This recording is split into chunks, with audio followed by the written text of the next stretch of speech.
Hey YouTube, this is Prince from Desi Programmer और स्वागत है एक और नई अमेजिंग फ्लटर ट्यूटोरियल में। इस वीडियो में हम बात करने वाले हैं बहुत सारी चीज़ों के बारे में। जैसे कि हम बात करेंगे सबसे पहले फ्लटर फॉर्म्स के बारे में, फिर हम बात करेंगे फॉर्म की के बारे में, फॉर्म ऑटो वैलिडेट के बारे में, उसके साथ साथ वैलिडेटर के बारे में यानी कि फॉर्म वैलिडेशंस के बारे में, वैलिडेटर फंक्शन को कहाँ कोड कर सकते हैं, कैसे हम मल्टीपल वैलिडेशन यूज़ कर सकते हैं, साथ साथ कि हम वैलिडेटर फंक्शन को हटा कैसे सकते हैं, हमारे नॉर्मल जो फ्लो होता है विजट फ्लो से वहाँ से एज ए फंक्शन कैसे कोड कर सकते हैं, ये भी थोड़ा सा इशू होता है कुछ लोग को।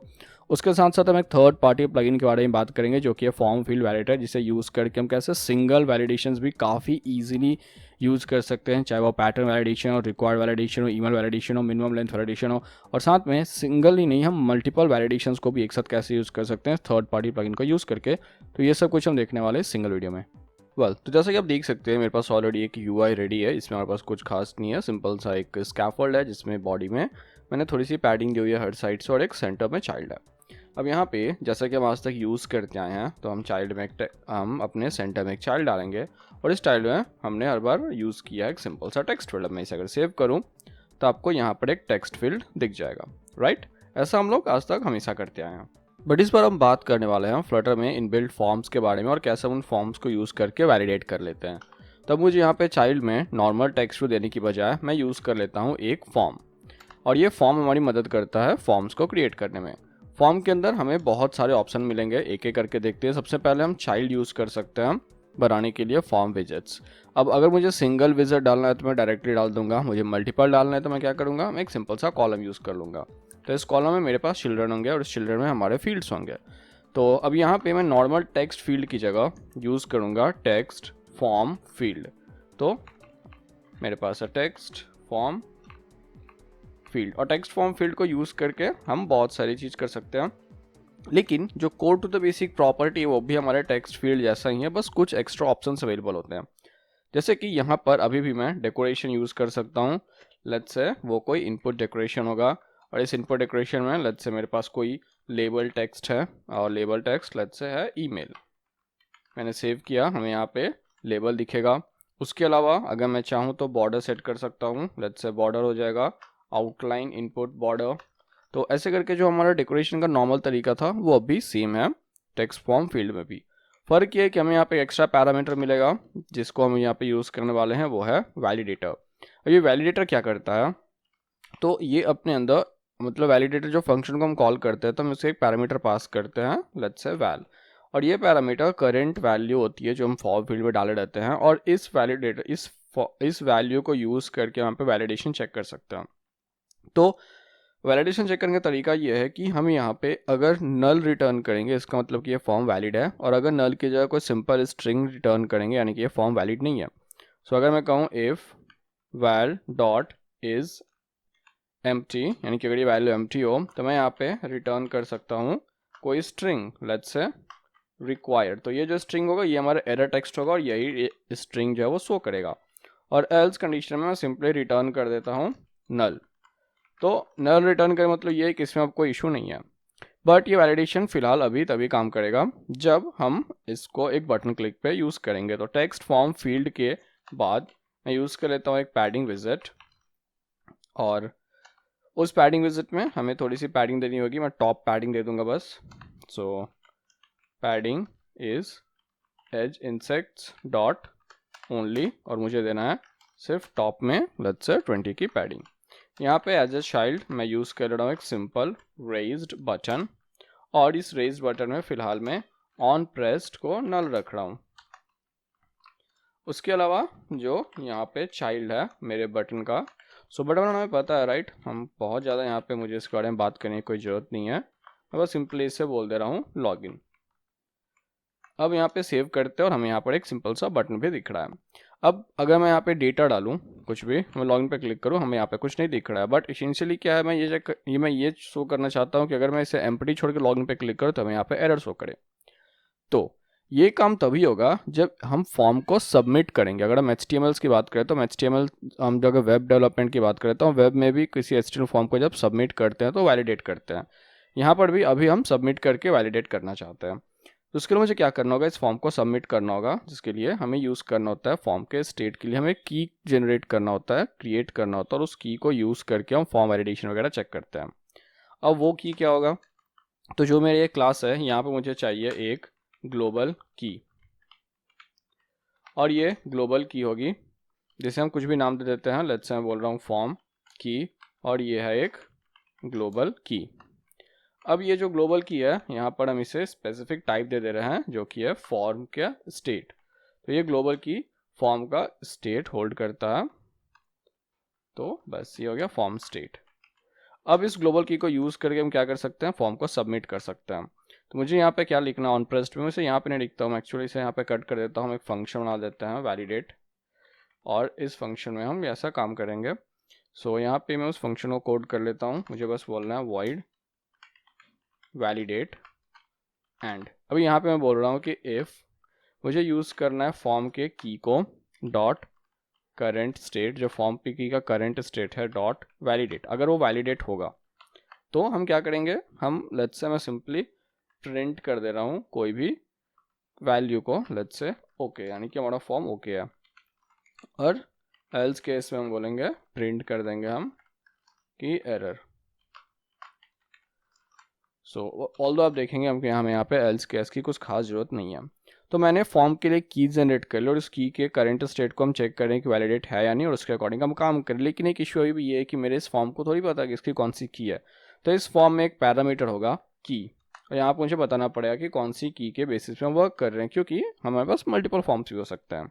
अब अगर मैं इस पर लॉगिन पे क्लिक करूँ, आप देखेंगे हमें एक यहाँ पे एरर दिख रहा है रिक्वायर्ड। अगर मैं कुछ डेटा टाइप करूँ फिर लॉगिन पे क्लिक करूँ तो कोई इशू नहीं है।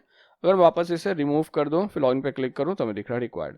अब ये एक फॉर्म है जहाँ पर हम वैलिडेट कर रहे हैं बटन वगैरह क्लिक करने पे। लेट्स से मैं चीज़ों को थोड़ा और बेटर बनाता हूँ और यहाँ पे एक और फील्ड ऐड कर लेता हूँ। इसके लिए मुझे चाहिए होगी थोड़ी सी पैडिंग, और मैं कोई यहाँ पे बहुत इंटरेस्टिंग यूआई की बात नहीं करने वाला, ऑब्वियसली हम यहाँ पे बात कर रहे हैं फॉर्म वैलिडेशन की। फिर भी हम एक सिंपल से फॉर्म के पैडिंग में टॉप पैडिंग दे देते हैं, और चाइल्ड में मेरे पास कुछ यहाँ पे अलग सा नहीं है। ये जो मेरा नॉर्मल सा टेक्स्ट फॉर्म फील्ड है, मैं इसे बस यहाँ पे सिंपली कॉपी कर ले रहा हूँ और इसे यहाँ पे हम पेस्ट कर लेते हैं, सेव कर लेते हैं। एंड अब मेरे पास यहाँ पे इसेंशियली दो फील्ड्स हैं। ओके, कहीं तो इशू है, लेट्स सी कहाँ है, एक कॉमा होना चाहिए था। तो मेरे पास यहाँ पे दो फील्ड है, और अगर मैं लॉगिन पे क्लिक करूँ दोनों पे हमें एरर दिखेगा। सबसे पहले मैं यहाँ पे मुझे दोनों को हमें रिक्वायर्ड दिख रहा है। अब मैं चाहूँ तो इस फॉर्म को मैं ऑटो वैलिडेट में भी डाल सकता हूँ। ऐसे क्या होगा, जैसे हम टाइप करेंगे वैसे ये फॉर्म वैलिडेट करेगा। फॉर एग्जाम्पल जैसे हमें यहाँ पर एक एरर दिख रहा है, अगर मैं कुछ टाइप कर दूँ तो भी जब तक मैं इस लॉगिन पे क्लिक नहीं कर रहा हूँ जो कि मेरे फॉर्म के करंट स्टेट को वैलिडेट करने की कोशिश करेगा, तब तक ये एरर मैसेज जाएगा नहीं। जब मैं क्लिक करूँगा तभी एरर मैसेज जाएगा। और अगर मैं लेट्स से यहाँ पे एम्प्टी कर दूँ तो मुझे एरर मैसेज दिखेगा नहीं, जब मैं क्लिक करूँगा तभी एरर मैसेज दिखेगा। फॉर्म्स हमें एक ऑप्शन देते हैं ऑटो वैलिडेट का। तो अगर मैं इस फॉर्म को बोलूँ कि मैं इसे ऑटो वैलिडेट करना चाहता हूँ तो हमें ऑटो वैलिडेट को ट्रू कर देना है। अब जैसे ही मैं टाइप करूँगा अब देखेंगे कि एरर गायब हो गया। जैसे ही मैं इरेज करके एम्प्टी पे आऊँगा एरर आ जाएगा। तो ये हो गया ऑटो वैलिडेट ऑप्शन, जहाँ पे जैसे ही हम टाइप करके उसके अकॉर्डिंग हमें वैलिडेशन मिल जाएगा। दूसरा जिसके बारे में हम बहुत बार बात करते हैं वो ये है कि क्या हो अगर मुझे अपने इस वैलिडेट फंक्शन को कहीं और कोड करना, ठीक है। अब अगर सपोज आपके पास बहुत ही कॉम्प्लेक्स वैलिडेशन है, उसे आपको कहीं और कोड करना, तो आप क्या करेंगे, सिंपल है, मैं यहाँ से ये सारा कोड हटा दे रहा हूँ, ठीक है। और जैसे कि ये ईमेल है, मुझे ईमेल को वैलिडेट करना है, तो मैं एक फंक्शन कोड कर लूँगा ईमेल वैलिडेट। अब मुझे इस ईमेल वैलिडेट फंक्शन को कोड करना, लेकिन इस फंक्शन को कोड करने के लिए आपको एक चीज़ थोड़ी सी याद रखनी होगी। पहला क्या कि ये फंक्शन हमेशा एक स्ट्रिंग रिटर्न करेगा, एक स्ट्रिंग टाइप का रिटर्न होना चाहिए। फिर हमारे फंक्शन का नाम, यहाँ पे हमें एक इनपुट पैरामीटर एक्सेप्ट करना है। तो ये हो गया हमारा ईमेल वैलिडेट, और यहाँ पे हम इनपुट पैरामीटर एक्सेप्ट कर लेते हैं, लेट्स से सम वैल्यू। अब यहाँ पे मुझे क्या करना है, हम यहाँ पे काम कर सकते हैं। सो अगेन इफ़ जो वैल्यू है अगर ये एम्प्टी रहेगी, इज़ pty इज़ एम्प्टी, तो हम बोल रहे हैं कि रिटर्न करना हमें, लेट्स से मैं सिंपली यहाँ पे एरर टाइप कर दे रहा हूँ। आप एरर मैसेज को अपने अकॉर्डिंग कस्टमाइज़ कर सकते हैं। और एल्स केस में हमें रिटर्न करना है नल। सेव करते हैं वापस से। और अब अगर मैं यहाँ पे लेट्स से टाइप करूँ तो मैं यहाँ पे ओके लॉगिन पे क्लिक करूँ तो हमें यहाँ पे एरर दिख रहा है, और अगर मैं टाइप करूँ लॉगिन पे क्लिक करूँ तो एरर गायब हो जाएगा। तो इस तरह हम वैलिडेट को बाहर भी कोड कर सकते हैं, ना कि यहाँ पे लाइन बाय लाइन कोड करके। अब इंटरेस्टिंग कॉन्सेप्ट है यहाँ पे कि जो वैलिडेशन है बहुत फॉर्म का हो सकता है, जैसे कि email validation, password length validation, pattern validation and all. तो या तो हम कस्टम ऐसे कोड कर सकते हैं, जैसे मैंने यहाँ पे ये कस्टम कोड किया, तो अब मुझे यहाँ पे लेट्स से सपोज मुझे इस वैल्यू की लेंथ चेक करनी है। तो जैसे कि ईमेल है, मैं सेकेंड वन को कर देता हूँ पासवर्ड। उसके अलावा यहाँ की जो ये वैलिडेटर है, इस वैलिडेटर को मैं एक्चुअली में यहीं पे कोड कर लेता हूँ। तो एक तो हमने ये चेक कर लिया कि अगर ये एम्प्टी होगा तो हम बोलेंगे इज़ रिक्वायर्ड। एल्स में मैं बोल रहा हूँ कि मैं एक और चीज़ चेक करना चाहता हूँ। क्या? तो मैं बोल रहा हूँ एल्स इफ़, एक और चीज़ चेक करो कि ये जो वैल्यू है जो कि एक्चुअली वैल है, इसका जो लेंथ है अगर ये लेस देन 6 हो तो हम क्या कर रहे हैं, हम कुछ और एरर मैसेज रिटर्न कर रहे हैं। मैं बोल रहा हूँ कि at least 6 cares required. I think spelling mistake होगा, बट एनीवे बात ये कि अगर मैं यहाँ पर अब 3 कैरेक्टर्स के साथ लॉगिन पे क्लिक करूँ तो हमें आ रहा है एटलीस्ट 6 कैरेक्टर्स रिक्वायर्ड। अगर मैं सब कुछ इरेज करके लॉगिन पे क्लिक करूँ तो हमें आ रहा है सिर्फ रिक्वायर्ड। और अगर मैं 6 से ज़्यादा लॉगिन क्लिक करूँ तो कोई इशू नहीं होगा। तो ऐसे हम बहुत सारी चीज़ों को चाहे तो वैलिडेट कर सकते हैं। अब जैसा कि हम सब जानते हैं फ्लटर ओपन सोर्स है, बहुत सारे थर्ड पार्टी प्लगइन्स है जो कि हमारा काम काफ़ी आसान कर देते हैं। तो ऐसे में मैं इंट्रोड्यूस करूँ एक सिंपल सा थर्ड पार्टी प्लगइन जिसे यूज़ करके ईमेल वैलिडेशन और बहुत सारी चीज़ों को वैलिडेट करना एक्चुअली काफ़ी आसान हो जाता है। ये क्या है? इस प्लगइन का नाम है फ्लटर फॉर्म फील्ड वैलिडेशन। इसे इंस्टॉल करने के लिए हमें सिंपली बस इस लाइन को कॉपी करना है और अपने प्रोजेक्ट में आकर जो हमारी डिपेंडेंसीज है जो कि pubspec.yaml में होती है वहाँ पे हमें सिंपली से पेस्ट कर देना है। उसके बाद ऑटोमेटिकली यहाँ पे फ्लटर गेट रन करेगा और पब गेट क्या करेगा, हमारे लिए इससे इंस्टॉल कर लेगा। अगर नहीं रन कर रहा है तो हम मैनुअली रन कर सकते हैं।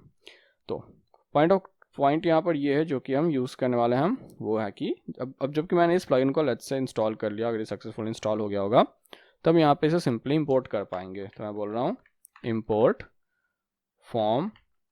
ओके, सो हमने इसे सक्सेसफुली इंस्टॉल किया है। अब मुझे क्या करना है, इसे इंपोर्ट करने के बाद मैं यहाँ पे कुछ वैलिडेट करना चाहता हूँ। एक्चुअली मुझे ऐप को रीबिल्ड करना पड़ेगा तभी हमें ये चेंज रिफ्लेक्ट होगा। तो हमने रीबिल्ड कर लिया है। अब यहाँ पे मैं क्या कर सकता हूँ, मैं सिंपल एक लाइन से चीज़ों को वैलिडेट कर सकता हूँ। जैसे कि ये जो हमारे पास वैलिडेट फंक्शन, इसे मैं ऐसे क्या छोड़ देता हूँ। नीचे जो ईमेल है यहाँ पर लेट्स से मुझे वैलिडेट करना है, तो या तो मैं सिंगल फील्ड को वैलिडेट कर सकता हूँ। अब सिंगल फील्ड को वैलिडेट करना, लेट्स से मैं यहाँ पे ईमेल वैलिडेट करना चाहता हूँ, तो हमें ये प्लगइन ऑलरेडी ऑप्शन देता है। क्या ऑप्शन है? अगर मुझे सिर्फ ईमेल वैलिडेट करना है तो मैं यहाँ पे सिंपली लिख सकता हूँ email validator. So capital EMAIL email validator. और ये सिर्फ एक ऑप्शन हमसे पूछेगा कि एरर टेक्स्ट क्या बताना, और मैं बोल दूंगा नॉट वैलिड। राइट, बहुत ज़्यादा लंबा मैं नहीं टाइप कर रहा हूँ।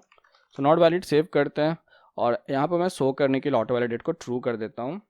सेव करते हैं। आप यहाँ पे देखेंगे कि जैसे मैं इस पर टाइप करूँगा कुछ भी, ये आ रहा है नॉट वैलिड।